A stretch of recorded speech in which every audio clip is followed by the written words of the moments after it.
नमस्कार दोस्तों, मैं आशीष पांडे स्वागत करता हूं आपका एग्जाम हॉल में। और आज हम एनालिसिस करेंगे 30 जुलाई का द हिंदू न्यूज़पेपर।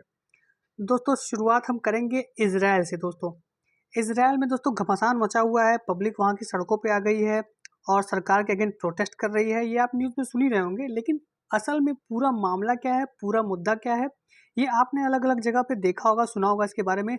लेकिन इसके बारे में आज डिटेल में मैं आपको बताऊंगा कि पूरा मामला क्या है, क्यों वहाँ की जनता सड़कों पे आ गई है। इसके इसके साथ साथ मैं आपको वहाँ के संविधान के, वहाँ के जुडिशरी के बारे में भी कुछ इंटरेस्टिंग फैक्ट्स बताऊंगा, जो कि एग्जामिनेशन पॉइंट ऑफ व्यू से आपके लिए हेल्पफुल होगी और इंडिया और इजराइल के कॉन्स्टिट्यूशन को कंपैरिजन करने में भी मेंस आंसर राइटिंग में आपको हेल्प करेगी। चलिए दोस्तों, तो शुरू करते हैं। सबसे पहले दोस्तों हम इजराइल की लोकेशन देखते हैं, क्योंकि दोस्तों ये एक बहुत इंपॉर्टेंट चीज़ है। इसकी लोकेशन एग्जामिनेशन में ये हॉट टॉपिक रहता है और हर 2-3 साल पे किसी न किसी आयोग के एग्जाम में, चाहे वो यूपी पीसीएस हो, चाहे वो यूपीएससी हो, चाहे वो कोई स्टेट पीसीएस दूसरा भी हो, इसके लोकेशन के बारे में पूछ लेता है। तो सबसे पहले आपको बताते हैं दोस्तों, देखिए इजराइल जो है दोस्तों, ये डेड सी और मेडिटेरेनियन सी से लगा हुआ है। देखिए दोस्तों, इजराइल का जो आपका इजराइल का जो वेस्टर्न बॉर्डर है वो मेडिटेरेनियन सी से लगा हुआ है, ईस्टर्न बॉर्डर वो डेड सी से लगा हुआ है। और डेड सी किसके किसके बीच में है दोस्तों? जॉर्डन और इजराइल के बीच में। इजराइल के जो नेबरिंग कंट्रीज हैं वो कौन कौन से हैं दोस्तों? ये है दोस्तों इजिप्ट। ये इजिप्ट है जो, तो इसको कहते हैं सिनाई पेनिनसुला। दोस्तों पहले इजिप्ट और इजराइल के बीच में सिनाई पेनिनसुला को लेकर विवाद था, लेकिन उसके बाद जो इजिप्ट और इजराइल अकॉर्ड हुआ, उसमें सिनाई पेनिनसुला इजराइल ने इजिप्ट को दे दिया और इजिप्ट ने कुछ गाजा स्ट्रिप का जो पॉइंट है वो इजराइल को दे दिया। तो इससे अकॉर्ड जो है वो सॉल्व हो गया। अब दोस्तों देखिए, और जो एक चीज़ न्यूज़ में आती है वो है आपकी वेस्ट बैंक। देखिए वेस्ट बैंक, ये भी दोस्तों बहुत ही डिस्प्यूटेड एरिया है और यहाँ पैलेस्तीन का कब्जा है। और इसराइल और पैलेस्तीन के बीच में वेस्ट बैंक को लेके अक्सर वॉर होते रहते हैं। फिर दोस्तों देखिए, यूपीएससी में एक क्वेश्चन पूछा था गोलान हाइट्स के बीच में के बारे में। जैसे गोलान हाइट्स दोस्तों इसराइल और सीरिया के बीच में बॉर्डर बनाता है और ये नॉर्दर्न इसराइल का एक पार्ट है, नॉर्थ ईस्टर्न इसराइल का। और दोस्तों इसराइल एक और कंट्री से बॉर्डर बनाता है जिसका नाम है लेबनान। लेबनान का कैपिटल क्या है दोस्तों? बेरूत। लेबनान का कैपिटल है बेरूत। जॉर्डन का जो सीरिया का कैपिटल क्या है दोस्तों? दमास्कस। और जॉर्डन का कैपिटल है अम्मान। तो दोस्तों ये कैपिटल सिटीज आपको याद रखनी है। और इसराइल का कैपिटल क्या है दोस्तों? तेल अवीव। तो इसराइल ये जो लोकेशन है दोस्तों, ये आपको याद रखनी है इसराइल की। इसराइल के ईस्टर्न में है जॉर्डन, नॉर्थ ईस्टर्न कंट्री है सीरिया और नॉर्दर्न बॉर्डर पे है लेबनान। वेस्टर्न बॉर्डर इसका बनाता है मेडिटेरेनियन सी से। ईस्ट में इसके डेड सी है जो बॉर्डर बनाता है जॉर्डन और इसराइल के बीच में। और सदर्न इसराइल जो है वो बॉर्डर बनाता है इजिप्ट से। तो दोस्तों ये हमने देखा इसराइल के लोकेशन के बारे में। अब दोस्तों मुद्दे पे आते हैं कि इसराइल में घमासान क्यों मचा है। तो दोस्तों देखिए, 24 जुलाई को जो इसराइल की गवर्निंग कोalition है उसने एक जो जुडिशियल ओवरहॉल प्लान किया। 24 जुलाई को जुडिशियल ओवरहॉल प्लान किया और वहाँ की पार्लियामेंट को नेसेट कहते हैं दोस्तों।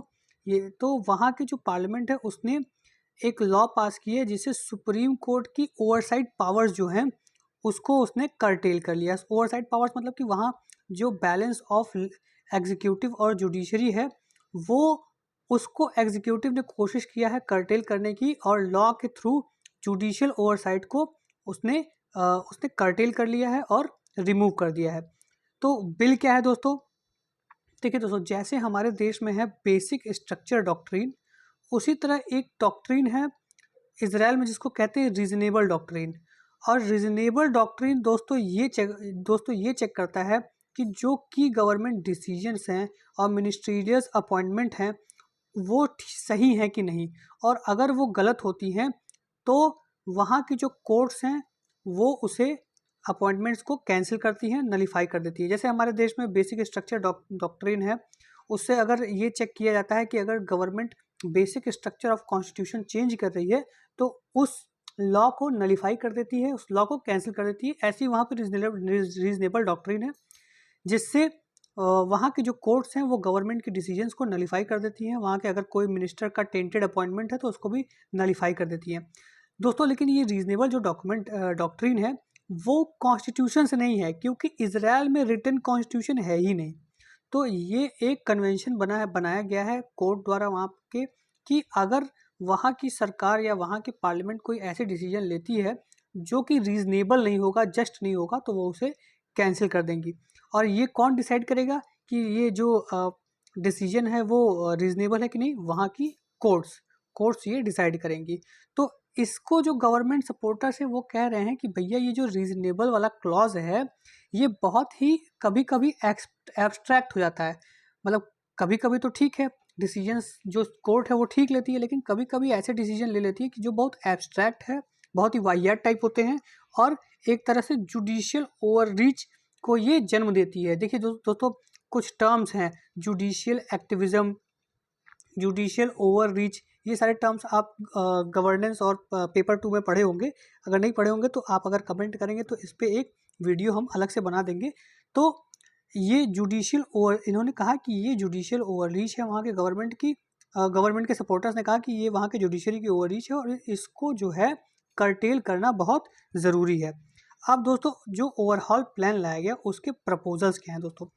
चूँकि वो ओवरऑल प्लान पास कर दिया गया है तो उसके प्रपोजल्स को हम देख लेते हैं।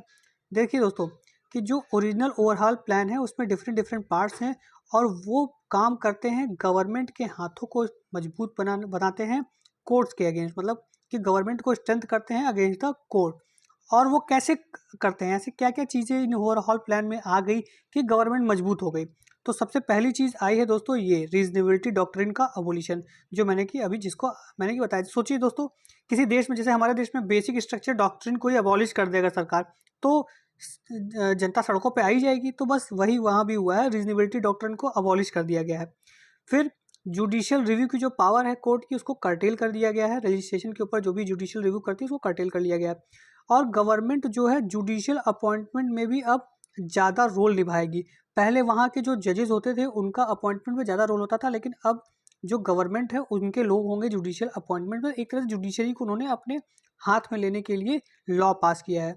और दोस्तों, एक और प्रोविज़न वहाँ होता था कि जो मिनिस्टर होते थे वहाँ के, वो लीगल एडवाइजर्स, मतलब अटॉर्नी जनरल, जो कि वहाँ के कोर्ट के पार्ट होते थे। यहाँ दोस्तों अटॉर्नी जनरल को सरकार नियुक्त करती है वहाँ, लेकिन कोर्ट नियुक्त करती है। तो कोर्ट के जो पार्ट होते थे वो मिनिस्टर्स को एडवाइस देते थे लीगल मैटर में, मतलब कि अगर कोई लीगल मैटर फंसा था तो उस पर एडवाइस देते थे। तो अब इस लॉ को भी हटा दिया गया है। मतलब अब जुडिशियल जो अटॉर्नी जनरल होंगे वहाँ के, जो लीगल एडवाइज़र होंगे जिनको कहते हैं हम लोग, वो अगर कोई मिनिस्टर्स को एडवाइस देंगे तो उस पर वो मानने के लिए बाध्य नहीं है। अब देखिए दोस्तों कि ये ओवरऑल हुआ क्यों, मामला क्या है। देखिए दोस्तों, अभी जो गवर्नमेंट है नेतन्याहू गवर्नमेंट, जो वहाँ इजराइल में है, वो राइट विंग गवर्नमेंट है। जैसे राइट विंग यहाँ जिसे मोदी गवर्नमेंट को कहा जाता है, इसी तरह वो पॉपुलर गवर्नमेंट है वहाँ की, जिसको राइट विंग गवर्नमेंट कहते हैं। और दोस्तों लेकिन वहाँ के जो कोर्ट्स हैं वो न्यूट्रल नहीं है, वो लेफ्ट वर्ड है, मतलब कि जो लिबरल हैं और लेफ्टिस्ट हैं उनके साइड है जुडिशरी। तो मतलब गवर्नमेंट आपकी राइट विंग है और जुडिशरी आपकी लेफ्टिस्ट और लिबरल्स के तरफ है। तो इनके बीच में दोस्तों बहुत सारा क्लैश होने लगा। जो भी गवर्नमेंट अपने अपने वादों के अनुसार, अपने आइडियोलॉजी के अनुसार जो भी डिसीजन गवर्नमेंट लेती थी, उस पर जुडिशरी ब्रेक लगा देती थी। जैसे अभी एक मिनिस्टर को वहाँ पे अपॉइंट किया गया था नेतन्याहू गवर्नमेंट के द्वारा। वो थोड़े टेंटेड मिनिस्टर थे। वो ये माना जाता था कि फ़लस्तीनियों के अगेंस्ट वो बहुत ही हार्श हैं और वो बहुत ही ऑर्थोडॉक्स ज्यूज़ हैं। तो इसीलिए और मतलब पिछले कार्यकाल में उनके ऊपर केसेस भी काफ़ी हो गए थे। तो नेतन्याहू गवर्नमेंट ने उनको अपॉइंट कर लिया, तो जुडिशरी ने इस अपॉइंटमेंट को कैंसिल कर दिया रीजनेबल क्लॉज को लेके। तो इसी वजह से नेतन्याहू गवर्नमेंट काफ़ी खफा थे जुडिशरी से, और ये जो बिल है उसको लाया गया। और चूंकि इनकी गवर्नमेंट मेजॉरिटी में है तो इन्होंने बहुत आराम से बिल पास करवा दिया और ये जुडिशरी की के पर को इन्होंने काट दिया है। तो लेकिन दोस्तों इससे जो है वहाँ की जो डेमोक्रेटिक ऑर्डर है वो खतरे में पड़ गई है। क्योंकि दोस्तों जो वहाँ के राइट विंग हैं और जो वहाँ के लेफ्ट विंग है उनके बीच में क्लैशेस बहुत बढ़ गए हैं, और उसका स्केपगोट बनना पड़ गया जुडिशरी को। तो अब देखिए प्रोटेस्ट क्यों हो रहा है दोस्तों? क्योंकि दोस्तों वहाँ की जो अपोजिशन है और सिविल सोसाइटी है वो सरकार के इस फैसले के कड़े विरोध में है, क्योंकि उनको लगता है कि अगर जुडिशरी के पावर्स को कर्टेल कर दिया जाएगा तो जो balance of power between legislative and judiciary है वो ख़त्म हो जाएगा और यूनिलैटरल गवर्नमेंट हो जाएगी, लेजिस्लेचर की गवर्नमेंट हो जाएगी, यूनिलैटरल हो जाएगी, यूनिटरी हो जाएगी और उससे डेमोक्रेसी खतरे में पड़ जाएगी। और जो दोस्तों एक तरह से जो ये लिबरल बता रहे हैं कि अब इस डिसीजन से कंट्री की पूरी आइडेंटिटी स्टेक पे पड़ गई है और ये जो गवर्नमेंट है वो ऑर्थोडॉक्स ज्यूज के द्वारा अब कंट्रोल की जा रही है, जो कि हमारे देश के लिए मतलब इजराइल के लिए अच्छा नहीं है, उसकी डेमोक्रेसी के लिए पूरा खतरा है। इसीलिए वहाँ की जो अपोजिशन और सिविल सोसाइटी के लोग हैं, उनके सपोर्टर्स हैं, वो स्ट्रीट्स पे आ गए हैं और इतना बवाल मचा हुआ है। तो दोस्तों ये था पूरा इजराइल का लेखा जोखा कि क्यों इजराइल में इतने प्रोटेस्ट हो रहे हैं। उम्मीद करता हूँ आपको समझ में आया होगा। चलिए दोस्तों, अब दोस्तों बात करते हैं इंडिया के शेरों की, मतलब भारत में टाइगर्स की। इंडिया दोस्तों जैसा कि आपको पता है कि वर्ल्ड में टाइगर्स पॉपुलेशन के में सबसे ज़्यादा टाइगर पॉपुलेशन इंडिया में है। टाइगर पॉपुलेशन में इंडिया वर्ल्ड में नंबर 1 है। तो इसी में wild life institute of India ने एक रिपोर्ट निकाली है जो इस आर्टिकल में है। देख लेते हैं बहुत शॉर्ट में। देखिए दोस्तों, आर्टिकल में ये कहा गया है कि 2022 में इंडिया में टाइगर की पॉपुलेशन है 3682, जो कि 2018 के 2967 से काफ़ी ज़्यादा हैं। और दोस्तों ये wild life institute of India हर 3 महीने पे टाइगर्स की पॉपुलेशन का आकलन करती है। तो उसने ये कहा है कि अप्रैल में जो पॉपुलेशन थी टाइगर्स की वो थी 3167 एनिमल्स, और ये अब बढ़ के आपका जुलाई महीने में 3682 हो गया है। दोस्तों आपको बता दें कि 2014 में 2226 टाइगर की पॉपुलेशन थी इंडिया की, और 2010 में वो और भी कम थी 1706। तो आप देख सकते हैं दोस्तों महज 13 साल में 1706 से बढ़ के 3682, लगभग दोगुने की बढ़त हुई है टाइगर पॉपुलेशन में हमारे देश में। अब दोस्तों स्टेट वाइज देखा जाए तो सबसे ज़्यादा टाइगर्स मध्य प्रदेश में है 785, फिर कर्नाटक में है 563, फिर उत्तराखंड में है 560 और फिर महाराष्ट्र में है 444। और दोस्तों 1/4 ऑफ टाइगर जो भी रिपोर्ट किए गए हैं वो प्रोटेक्टेड एरिया के बाहर रिपोर्ट किए गए हैं। मतलब प्रोटेक्टेड एरिया में 3/4 टाइगर्स रिपोर्ट किए गए हैं और 1/4 प्रोटेक्टेड एरिया के बाहर किए गए हैं। लेकिन जो टाइगर की पॉपुलेशन है वो लार्जली कंसंट्रेटेड है जो 53 डेडिकेटेड टाइगर रिजर्व है इंडिया में, जो कि 75,796 किलोमीटर स्क्वायर एरिया में फैले हुए हैं। और देखिए दोस्तों नेशनल पार्क के हिसाब से देखा जाए तो मैक्सिमम टाइगर पॉपुलेशन इस समय कॉर्बेट नेशनल पार्क में है 260, फिर बंदीपुर नेशनल पार्क में है 150, फिर नागरहोल टाइगर रिजर्व में है 141। ये दोनों कर्नाटका में है दोस्तों और ये उत्तराखंड में है। अब दोस्तों आगे बढ़ते हैं। अब देखिए ये आर्टिकल एक और बात कह रहा है कि जो टाइगर्स हैं उनको इन्हेंस प्रोटेक्शन की ज़रूरत है, और वो ज़रूरत को काफ़ी हद तक पूरा भी किया गया है। देखिए सेंट्रल इंडिया शिवालिक हिल गैंजेटिक प्लेन्स जो है वो टाइगर पॉपुलेशन में बढ़ोतरी दर्ज की गई वहाँ पे, खासकर जो महाराष्ट्र है और उत्तराखंड का स्टेट है वहाँ पे, महाराष्ट्र उत्तराखंड और महाराष्ट्र का जो स्टेट है वहाँ पे। और कुछ रीजन ऐसे हैं जैसे वेस्टर्न घाट्स, उन्होंने टाइगर के पॉपुलेशन में डिक्लाइन को दर्ज किया है। और दोस्तों जो भी रिजर्व्स हैं वो गुड कंजर्वेशन पॉलिसीज़ अप्लाई कर रही हैं, इसी वजह से टाइगर्स की पॉपुलेशन बढ़ रही है। गुड कंजर्वेशन प्रैक्टिसेस जैसे क्या है कि इनफ प्रे, मतलब कि जो टाइगर के शिकार हैं, जो भोजन है टाइगर का, वो ये सुनिश्चित कर रहा है कि टाइगर का प्रे जो है वो नेशनल पार्क या टाइगर रिजर्व में मतलब कंसिस्टेंट मात्रा में रहें, और ताकि टाइगर्स का पेट भरे, टाइगर्स भूखे ना मरे। इसलिए प्रे की प्रेजेंस इन नेशनल पार्क में बहुत ज़रूरी है, जिसको कि जो कंजर्वेटर्स हैं उन्होंने सुनिश्चित किया है। अब देखिए दोस्तों काउंटिंग कैसे होती है बिग टाइगर्स की। आप ये सोचते होंगे कि बिग टाइगर्स को काउंट कैसे करते हैं। तो दोस्तों ये जो एस्टिमेटेड नंबर 3582 आया है ये एक एवरेज फिगर है बिटवीन 3167 और 3925। मतलब कि ये एस्टिमेट किया गया है, एक एस्टिमेटेड फिगर में लिया गया कि कम से कम इतने टाइगर तो हैं ही 3167, और ज़्यादा से ज़्यादा इतने टाइगर होंगे 3925। तो एक एस्टिमेट फिगर लेके ये बता दिया जाता है कि इतनी संख्या है टाइगरों की। जो संख्या दोस्तों बताई जाती है वो एग्जैक्टली नहीं होती, वो एक एस्टिमेटेड फिगर होती है।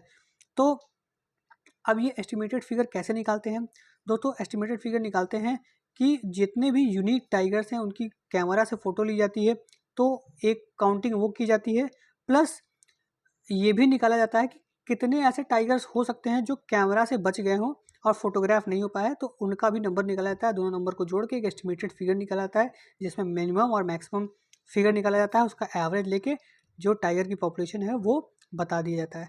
अब देखिए थोड़ा टाइगर्स के बारे में जान लेते हैं दोस्तों। 29 जुलाई जो है वो इंटरनेशनल टाइगर डे माना जाता है, और इस दिन जो टाइगर का प्रोटेक्शन के से रिलेटेड बेस्ट प्रैक्टिसेस हैं उनको मोटिवेट किया जाता है। साइंटिफिक नेम क्या है दोस्तों इसका? Panthera tigris. इंडियन सब स्पीशीज का साइंटिफिक नेम क्या है? Panthera tigris tigris.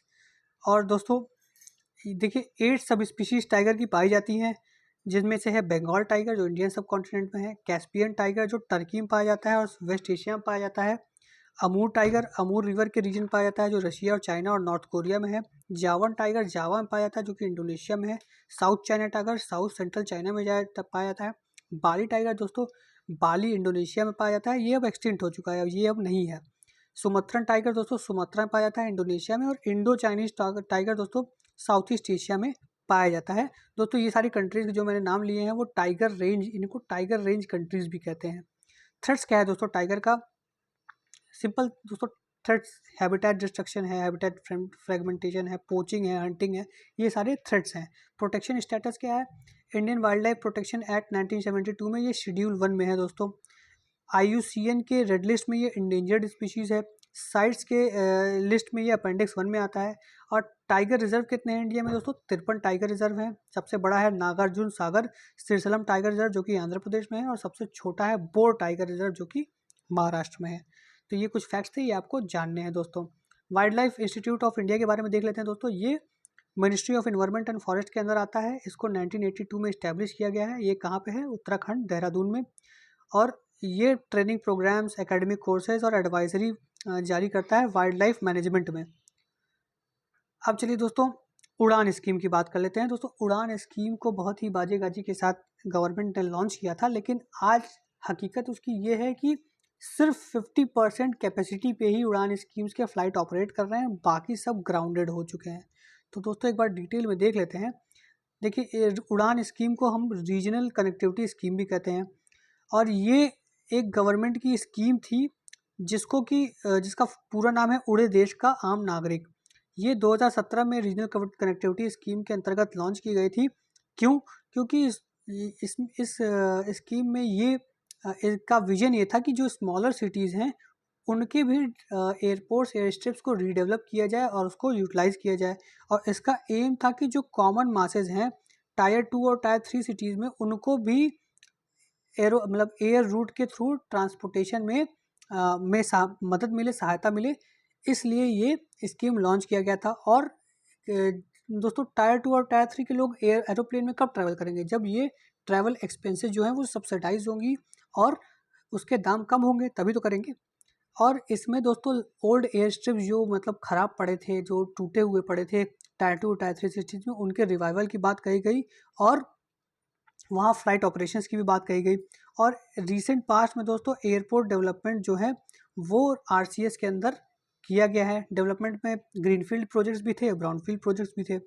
अब इस स्कीम का फीचर देख लेते दोस्तों। ये 10 साल के ड्यूरेशन के लिए था, और एयरलाइंस जो पार्टिसिपेट कर रहा था उड़ान स्कीम में वो कम्पिटिटिव बिडिंग प्रोसेस के थ्रू उसको पार्टिसिपेट करना था। और इसमें क्या क्या दोस्तों सेंट्रल गवर्नमेंट प्रोवाइड कराएगी? वाइबिलिटी गैप फंडिंग, मतलब कि जो ऑपरेशन कॉस्ट है और जो सब्सिडाइज कॉस्ट पे किराया लिया जा रहा है उसके बीच में जो वाइबिलिटी है उसको गवर्नमेंट पूरा करेगी। उसको उतना पैसा जो ऑपरेटर है उसको देगी। कंसेशनल GST देने की बात कही गई थी टिकट्स पे। और code sharing for flights under this policy, मतलब फ्लाइट्स के लिए कोड शेयरिंग पॉलिसी की बात इसमें कही गई थी। स्टेट गवर्नमेंट्स के लिए क्या था दोस्तों? उनको GST 1% रिड्यूस करके 1% तक ले आना था इस स्कीम के अंदर। मतलब जितने भी GST है उसको रिड्यूस करते करते फेज मैनर में 10 साल में 1% कर देना था। ऑयल कंपनी के साथ कोऑर्डिनेशन करना था ताकि वो रिफ्यूलिंग फैसिलिटीज़ प्रोवाइड करें। और लैंड देना था एयरपोर्ट के लिए, जिससे आरसीएस स्कीम में एयरपोर्ट्स का कंस्ट्रक्शन हो सके और एंसिलरी डेवलपमेंट हो सके। और जो पर्सनल हैं ये आरसीएस स्कीम में ग्राउंड सपोर्ट के और पायलट्स वगैरह, उनकी ट्रेनिंग की बात कही गई थी। सिक्योरिटी जो है वहाँ की, उसकी भी ट्रेनिंग और पर्सनल्स की ट्रेनिंग की बात कही गई स्टेट गवर्नमेंट द्वारा। यूटिलिटीज़ उसमें प्रोवाइड कराने की बात कही गई है सब्सिडाइज रेट पे। और जो viability gap fund central government देगी, उसका 20% स्टेट गवर्नमेंट को देना था। और airport operator such as AI will provide following, मतलब एयरपोर्ट अथॉरिटी ऑफ इंडिया इन ये सारे कंसेशंस देगी। कौन से? No parking, landing and storage charges. Parking, landing और स्टोरेज चार्जेस वो नहीं लेगी। और टर्मिनल नेविगेशन लैंडिंग चार्जेस भी नहीं लेगी। और ग्राउंड हैंडलिंग जो है एयरलाइंस के द्वारा ही कराई जानी थी बिडिंग प्रोसेस से, मतलब कि जो ग्राउंड हैंडलिंग होगी वो बिडिंग प्रोसेस से होगी और वो एयरलाइंस करेंगे, जो भी प्राइवेट एयरलाइंस वहाँ पे ऑपरेट करेंगे। और रूट नेविगेशन और फैसिलिटेशन चार्जेस जो हैं वो 42.4% पे डिस्काउंट पे दिए जाएंगे, जो भी normal rates airport authority of India लेती है उससे। तो दोस्तों ये कुछ पॉइंट्स थे जो आप इसमें पढ़ सकते हैं, देख सकते हैं, इंपॉर्टेंट पॉइंट्स थे। अब देखिए दोस्तों, अब रीजनल कनेक्टिविटी स्कीम का जो करंट स्टेटस है वो क्या है। देखिए दोस्तों, सिर्फ 11 ग्रीनफील्ड एयरपोर्ट्स ऑपरेशनल हुए हैं मई 2014 से। सिर्फ 15 airport including Sikkim only airports, Pakyong और पंजाब में आदमपुर, पठानकोट और लुधियाना, ये सारे 15 एयरपोर्ट जो हैं उन्होंने अभी तक कोई भी फ्लाइट ऑपरेशन नहीं देखी है। ये कॉमर्शियली अनवाइबल है। 225 रूट जो इसमें है वो ऑपरेशन, मतलब वो अब काम नहीं करते, वो they have cease to operate. और 128 रूट ऐसे हैं जो शट डाउन हो चुके हैं ऑपरेशन के पहले ही। और एयरलाइंस ये भी को ये भी लग रहा है कि अब ये 70 जो रूट्स हैं ये कॉमर्शियली अनवाइबल है, मतलब जितने 225 रूट में से 70 जो रूट है वो कॉमर्शियली अनवाइबल है सब्सिडी देने के बाद भी। और जो 58 रूट हैं वो कैंसिल कर दिए गए हैं, क्योंकि वहाँ पे जो एयरलाइन ऑपरेटर है वो नियम को फॉलो नहीं कर रहे हैं, कंप्लेंट्स नहीं कर रहे हैं। अब दोस्तों देखिए, जैसे एग्जांपल है स्पाइसजेट, वो है उसने 74 रूट्स को बैक किया था बिडिंग प्रोसेस से। और मतलब 1 ऑफ 5 रूट्स स्पाइसजेट ने बैक किया था, लेकिन अभी वो सिर्फ 20 पे ही ऑपरेट कर रही है। तो ये हाल है रीजनल कनेक्टिविटी स्कीम का। चलिए दोस्तों, अब आगे पढ़ते हैं। डेंगू का दोस्तों थ्रेट जो है वो अब ग्लोबली बढ़ रहा है। तो डेंगू के बारे में कुछ जान लेते हैं दोस्तों, ये आर्टिकल में क्या क्या बातें कही गई है। देखिए दोस्तों, वर्ल्ड हेल्थ ऑर्गेनाइजेशन ने फोरकास्ट किया है कि डेंगू जो है अपने ट्रेडिशनल एरिया से भी बाहर फैल सकता है, जैसे कि यूरोप हो गया और साउथ अमेरिका के कुछ कंट्रीज हो गया, वहाँ भी डेंगू फैल सकता है due to global warming. Dengue क्या है दोस्तों, डेंगू के बारे में जान लेते हैं। डेंगू एक वायरल इन्फेक्शन है, वायरल फीवर है, जो कि डेंगी वायरस की वजह से फैलता है, जिसको DENV भी कहते हैं। और ये हाईली इन्फेक्शियस डिजीज़ है। ये एक RNA वायरस है और ये फ्लाविविराइडी फैमिली से बिलोंग करता है, जिसके 4 स्टीरियोटाइप हैं, डेनेव 1 to 4। इसका कोई एंटीवायरल ट्रीटमेंट नहीं है दोस्तों, तो इसीलिए प्रिवेंशन इसका सबसे बढ़िया क्योर है। और public awareness prevention is a best cure for dengue. अब इसके आउटब्रेक्स देख लेते हैं दोस्तों। वर्ल्ड हेल्थ ऑर्गेनाइजेशन ने कहा है कि 2023 की बिगिनिंग में डेंगू आउटब्रेक देखे जाएंगे ब्राज़ील, पेरू और बोलिविया में, जो कि साउथ अमेरिकन कंट्री हैं। और ये यहाँ केसेस आएंगे कहाँ से दोस्तों? मेजॉरिटी ऑफ केसेस आएंगे साउथ अमेरिका की जो सदर्न कंट्रीज़ हैं, जैसे अर्जेंटीना, चिली, उरुग्वे, पैराग्वे और नॉर्दर्न जो कंट्री है ब्राज़ील। उस वर्ल्ड हेल्थ ऑर्गेनाइजेशन ये भी करी कि जो यूरोप में चेंजिंग क्लाइमेटिक कंडीशंस हैं, जिनसे कि वहाँ वार्म हुआ है क्लाइमेट, हीट वेव्स आई हैं, फ्लड्स आए हैं और हॉट समर्स आए हैं, उन्होंने डेंगू के वहाँ पे बढ़ने के आसार और बढ़ा दिए हैं, क्योंकि डेंगू ब्रीडिंग अब वहाँ पॉसिबल है due to change climatic condition. अब दोस्तों इंडिया का केस देख लेते हैं। दोस्तों heavy rains, inadequate control measures की वजह से अब जो डेंगू है वो इंडिया में अपने पाँव पसार रहा है।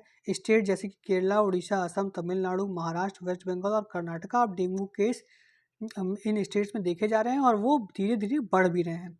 प्रिवेंशन और कंट्रोल की बात की जाए दोस्तों टकीडा एक कंपनी है, उसने फर्स्ट वैक्सीन रिलीज़ किया है डेंगू का, जिसको बहुत सारे कंट्रीज़ ने गो अहेड भी दे दिया है। और ये बहुत इसकी एफिकेसी मॉडेस्ट है और सीवियर डेंगू होने से ये बचा लेता है। तो कंटिन्यूड रिसर्च और कोलैबोरेशन के माध्यम से डेंगू का वैक्सीन बनाया जा सकता है, जिससे कि डेंगू के प्रिवेंशन में हेल्प मिलेगी। लेकिन अभी जब तक ये नहीं होता है, प्रिवेंशन और पब्लिक अवेयरनेस ही एक ऐसा टूल है, हथियार है, जिससे डेंगू का बचाव हो सकता है। अब दोस्तों प्लास्टिक पोल्यूशन की बात करते हैं। देखिए दोस्तों, 2 पेपर पब्लिश हुए हैं एक पत्रिका में जिसका नाम है नेचर, और उसने ये कहा है कि जो प्लास्टिक्स हैं, जो प्लास्टिक का पोल्यूशन है, वो कोरल रीफ्स को और फ्रेश वाटर लेक्स को बहुत ही नुकसान पहुंचा रहे हैं। तो देख लेते हैं दोस्तों कैसे ये नुकसान पहुंचा रहे हैं और क्या हो रहा है। देखिए दोस्तों, जो मैक्रो प्लास्टिक्स हैं, मैक्रो प्लास्टिक्स वो होते हैं जिनका रेडियस 5 सेंटीमीटर से ज़्यादा होता है। तो वो लार्जर फ्रेगमेंट्स ऑफ प्लास्टिक होते हैं, और ये डीप जो रीफ्स हैं, मतलब जो ट्रेंचेस हैं, वहाँ पे ये लार्जर माइक्रोप्लास्टिक्स पाए जा रहे हैं, जो कि बहुत पॉल्यूशन फैला रहे हैं। और फ्रेश वाटर और लेक्स में दोस्तों, फ्रेश वाटर और लेक्स में और रिजर्वायर्स में माइक्रो प्लास्टिक पाया जा रहा है, जिसका कि रेडियस 5 सेंटीमीटर से डायमीटर 5 सेंटीमीटर से कम होता है। अब दोस्तों, ये सर्वे किया गया था 25 लोकेशन पे अक्रॉस पैसिफिक ओशन और इंडियन ओशन बेसिन में। और प्लास्टिक जो यहाँ फाउंड है, मतलब यहाँ पाया गया है, वो अलग अलग कंसंट्रेशन के हिसाब से पाया गया है, अलग अलग लेक्स में, जहाँ पे जो भी ह्यूमन एक्टिविटीज़ हैं, वो जितनी ज़्यादा होती हैं वहाँ कंसंट्रेशन ज़्यादा पाई गई है, जहाँ कम होती है वहाँ कंसंट्रेशन कम पाई गई है, लेकिन कंसंट्रेशन सब जगह मिले हैं।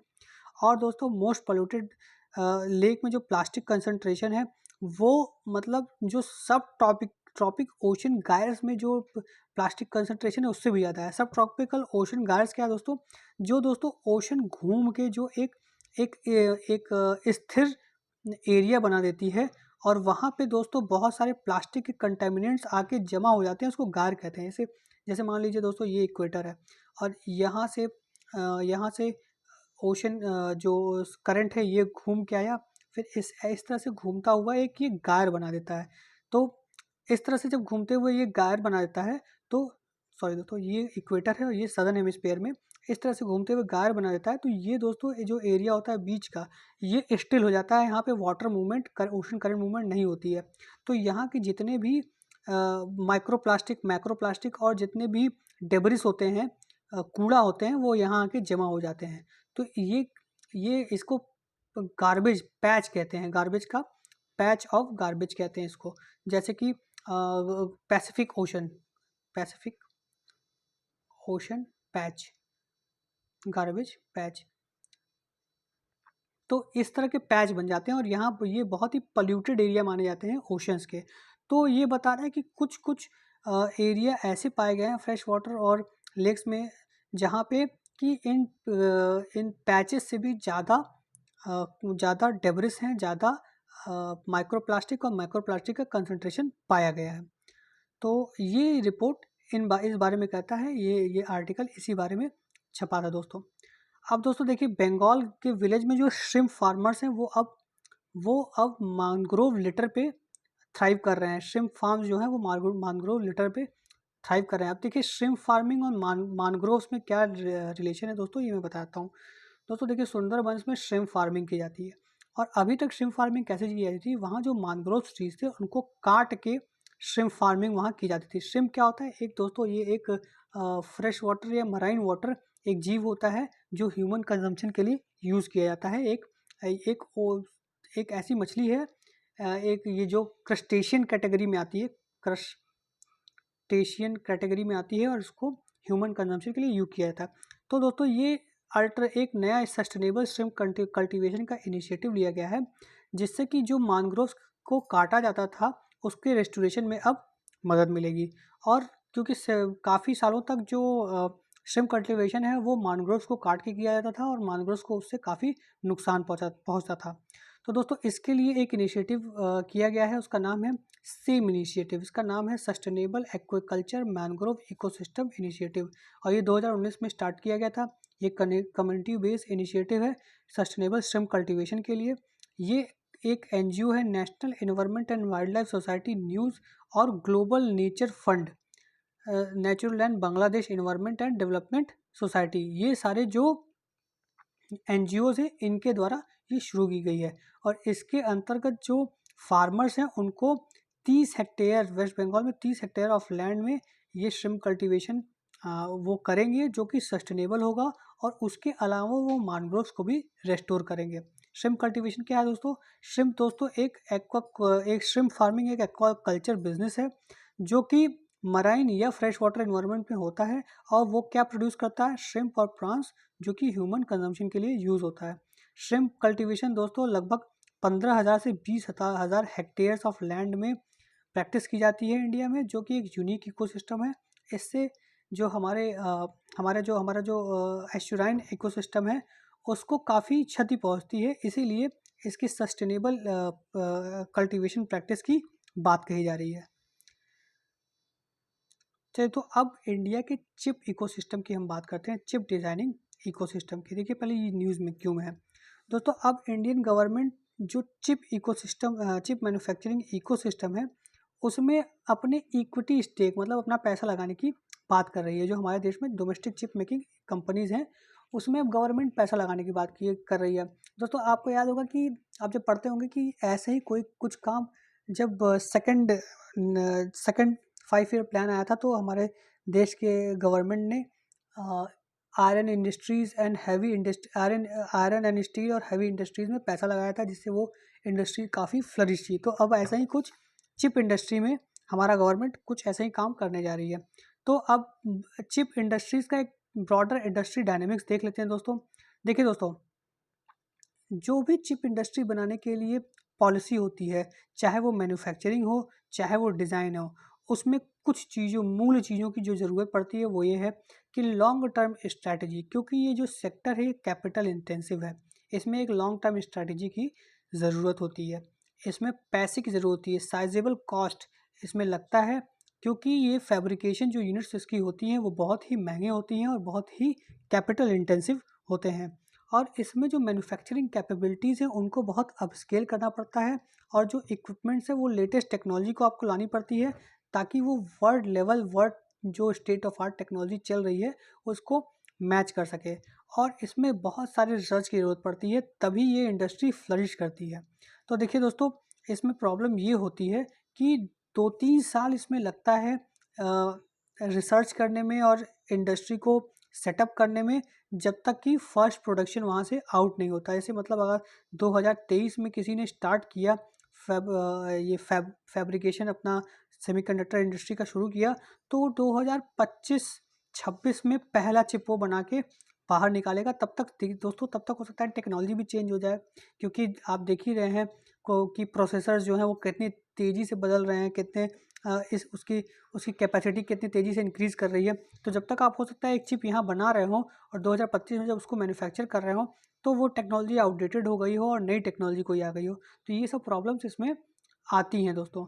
तो अब हमारे डोमेस्टिक जो हमारे देश की जो सेमीकंडक्टर इंडस्ट्री है उसके बारे में देख लेते हैं दोस्तों। देखिए हमारे देश में सेमीकंडक्टर इंडस्ट्री क्यों आना चाह रही है, क्यों कंसंट्रेट होना चाह रही है?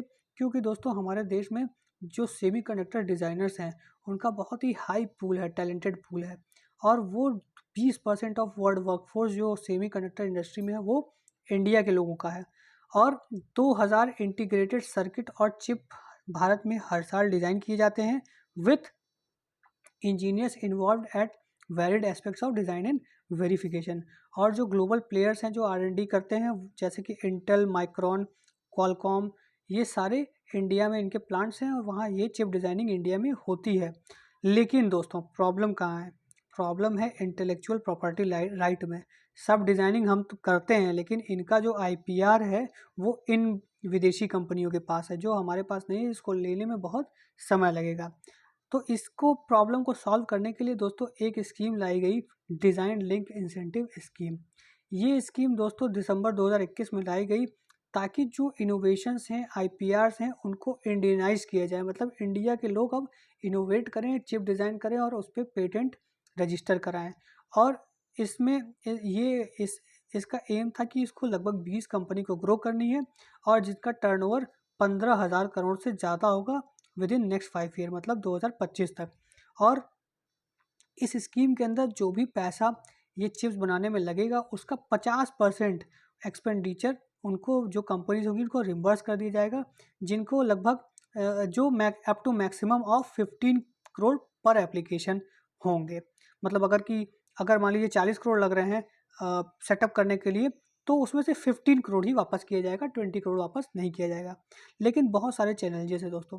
चैलेंजेस है सबसे बड़ी वेंचर कैपिटल फाउंड करने का। जो भी चिप मेकिंग इंडस्ट्रीज़ हैं, अब देखिए जैसे गवर्नमेंट अब इन्वेस्ट करना चाह रही है, एक तरह से वेंचर कैपिटलिस्ट बनना चाहती है चिप मेकिंग इंडस्ट्री के लिए, डोमेस्टिक इंडस्ट्री के लिए। तो ये चिप मेकिंग डोमेस्टिक इंडस्ट्री जो है, वो फॉरेन जो वेंचर कैपिटलिस्ट हैं उनके ऊपर ज़्यादा भरोसा करती हैं, क्योंकि वो अपने साथ पैसे के साथ साथ टेक्नोलॉजी, मैनेजमेंट और एक ग्लोबल कंज्यूमर बेस भी ले आते हैं। तो इसलिए ये जो डोमेस्टिक चिप इंडस्ट्री है, वो बाहर के वेंचर कैपिटलिस्ट को ज़्यादा प्रेफर करती है। और इसके साथ साथ प्राइवेट सेक्टर में हमारे देश में वेंचर कैपिटलिस्ट की कमी भी है, क्योंकि ऐसे बहुत कम वेंचर कैपिटलिस्ट हैं जो सेमीकंडक्टर इंडस्ट्री को फंड करना चाहेंगे, जो कि 2 से 4 साल में आउटपुट देगी, और वो भी श्योर नहीं है कि वो आउटपुट देगी कि नहीं, वो आउटपुट कैसा होगा, क्यों होगा, इसके बारे में उनको पता नहीं रहता है। तो इस वेंचर कैपिटलिस्ट इसमें इन्वेस्ट करने से बचते हैं। उसके अलावा वो सॉफ्टवेयर इंडस्ट्री में ज़्यादा भरोसा रखते हैं, जो कि महीने 2 महीने 4 महीने में ही उनको आउटपुट देना चालू कर देती है। तो दोस्तों ये एक चैलेंज है हमारे हमारे सेमीकंडक्टर इंडस्ट्री पे। लेकिन अब जैसे गवर्नमेंट इस पे ध्यान दे रही है और टेक्नोलॉजी ट्रांसफर्स की बात चल रही है विदेशों से, तो हमें उम्मीद है कि हम अगले 1-2 साल में चिप मैन्युफैक्चरिंग इंडस्ट्री इंडिया में फ्लरिश करते हुए देखेंगे, और 2030 तक शायद हमारे देश में चिप मैन्युफैक्चरिंग इंडस्ट्री फ्लरिश कर जाए at power of world chip manufacturing industries. तो दोस्तों ये था आज का द हिंदू का एनालिसिस। आपको कैसा लगा? हमारे चैनल को लाइक करिए, शेयर करिए, सब्सक्राइब करिए। जय हिंद, जय भारत।